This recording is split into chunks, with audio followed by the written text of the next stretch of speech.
Naawa ako kay Attorney Harry Roque dahil sa totoo lang, pakiramdam ko ay yung persecution sa kanya ay dahil sa pagpapakita niya ng suporta kay dating Pangulong Rodrigo Duterte and syempre sa tanggapan ng pangalawang Pangulo.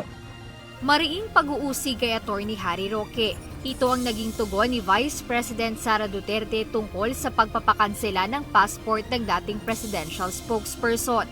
Ang nasabing hakbang ay kasunod ng hiling ng Department of Justice sa korte dahil sa kasong qualified human trafficking na kinakaharap nito. Giit ng pangalawang Pangulo, ang mga kinakaharap na kaso ni Attorney Roque ay posibleng bunga ng kanyang political alliances. At ang confident naman ako na sobrang galing na abogado ni Attorney Harry Roque na kaya sagutin kung ano man yung mga akusasyon, paratang or kahit ano man yung persecution na gagawin sa kanya. At lagi ko siyang sinasabihan na mag-ingat siya dahil hindi titigil yon sa cancellation lang ng passport niya. Samantala, sinabi ni VP Duterte na patuloy ang paghahandang ginagawa ng legal team ni dating Pangulong Rodrigo Duterte sa The Hague, the Netherlands.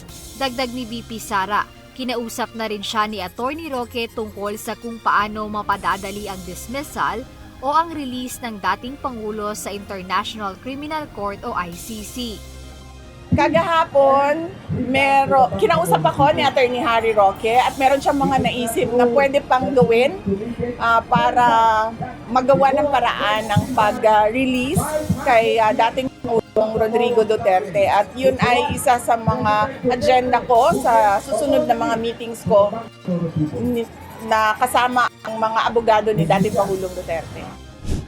Sa kabila ng mga ito, nananatiling nasa ibang bansa pa rin si Attorney Harry Roque at makikitang aktibo sa social media upang magbigay tugon sa mga isyong iniuugnay sa kanya.